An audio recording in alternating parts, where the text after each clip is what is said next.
हमारे साथ दुमका एसपी बात करने के लिए मौजूद हुए। सर, आपको एसआईटी की कमान दी गई है, आप जांच कर रहे हैं टीम बना करके, कहां तक ये जांच पहुंची है सर?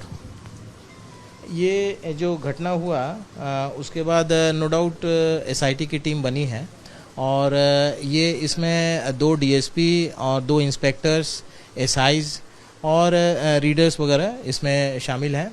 और इस एसआईटी के अंतर्गत जो हमने इन्वेस्टिगेशन जो बीड़ा उठाया है, इसके अंदर जो है इन्वेस्टिगेटर भी हम लोग उसमें नियुक्त किया गया है, जिसके कि काबिल तरीके से और बढ़िया तरीक़ा से और इसको जो है इन्वेस्टिगेशन किया जा सके। और हमारा यही मकसद रहेगा कि जो एविडेंस है उस एविडेंस को हम जो है कि पेश कर सकें कोर्ट के समक्ष में, और आगे जो हमने चार्जशीट देना है वो है कि जल्दी जो है चार्जशीट दे सकें और त्वरित विचारण से ये कोर्ट में हम जो इसको चार्जशीट देते हुए इसका विचारण से इसका सज़ा दिलाने के लिए हम लोग जो है कि डायरी देंगे। बिल्कुल, पूरे मामले में अब पॉस्को एक्ट भी लगा दिया है। कितना अब इस पूरे जो मामले की बात करें तो इसमें अपराधियों को सजा देने में कितनी आसानी होगी? नहीं, नेचुरली ऐसा है कि जो शुरू में जो है कि 307 का धारा लगा था, उसके बाद में जो विक्टिम का डेथ होता है उसके बाद नेचुरल रूप से 302 पे ये परिवर्तन होता है, ये धारा परिवर्तन होता है। तो ये नेचुरल भी था और इसके साथ साथ पॉस्को एक्ट भी लगा है। लेकिन आपको ये बता दें कि 302 का जब धारा है वो मैक्सिमम सेंटेंस उसी में है, तो ये जो हम कंसंट्रेट करेंगे मैक्सिमम सेंटेंस पर, और पॉस्को तो है ही है क्योंकि ये रूटीन तौर पर पॉस्को जब लग गया, क्योंकि ये 18 साल से पहले का सर्टिफिकेट बाद में हमें प्राप्त हुआ और कोर्ट में हमने इसको पेश किया गया और ये पॉस्को और 326 ए के अंतर्गत एंड 302, 120 बी और 34 ये धाराओं में ये हमने इसको रजिस्टर किया है। बिल्कुल, आपने जिक्र किया है ये सर्टिफिकेट आपको देर में प्राप्त हुआ। परिवार लगातार पुलिस के सामने ये कह रहा था कि हमारी बेटी 15 साल की है, 15 से 16 साल की है, तो ये कहाँ गलती हुई?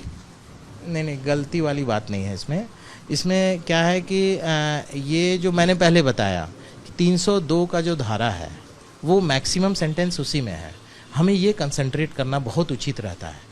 अब आप देखिएगा आगे आने वाले समय में, अब 300 जैसे आपका 307 लगा हुआ है, अब उसके नीचे आपका 323 है, 324 है, तो ये जो है कि कम धारा है, इसकी सज़ा कम है, तो आप जो है कि ज़्यादा सजे वाले धारा में आप उस पर कंसंट्रेट करेंगे। और नो डाउट ये जो आप जो बोल रहे हैं जो केस जो पेपर्स हैं, ये पेपर्स हमें प्राप्त हुआ और देर एंड देन हम लोग उसमें धारा परिवर्तन किए हैं। बताया जा रहा है कि आपने दोनों अपराधियों को रिमांड पे भी लिया है?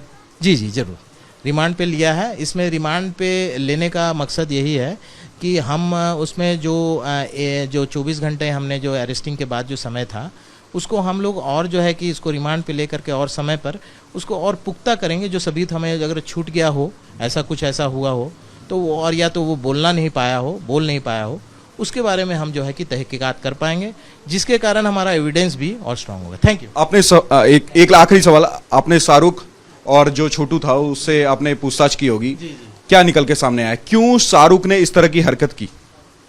नहीं, ये जो है ना, ये अभी इन्वेस्टिगेशन का ये पार्ट है। ये सारे जो एक्चुअली इंटेंशन है क्या है, नेचुरली ये इन्वेस्टिगेशन का पार्ट है। अभी हम जो है कि इसके बारे में अभी हम आपको इतना डिटेल में नहीं बता पाएंगे। रिक्रिएशन की बात हो रही है, रिक्रिएशन क्या आप लोग शाहरुख और छोटू को लेके जाएंगे जगह पे? अब रिक्रिएशन जरूर होता है, तो ये अभी जैसे आपने बताया कि जो इन्वेस्टिगेशन होता है उसमें सारे पहलुओं को हम लोग देखते हैं कि रिक्रिएशन हो गया, जो फोटोग्राफी हो गई, स्केचिंग हो गया, और उसके साथ साथ में जो बयान इम्पॉर्टेंट है उसके हो जाएंगे, और फिर जितने रिलेवेंट मटेरियल है उसको प्राप्त करना, और साथ साथ जितने आपके जो टेक्निकल एविडेंस है, चाहे विटनेस का एविडेंस है, वो हमें जो है कि प्राप्त करना है। तो इसके आधार पर हम देखें तो सारे जो पहलुओं को हम लोग कवर करेंगे। Thank you. ये थे दुमका के एसपी जो बोल रहे हैं कि लगातार जो जांच है वो जारी है, जो अपराधियों को इन्होंने रिमांड पे लिया है उससे भी लगातार इनके द्वारा पूछताछ की जा रही है।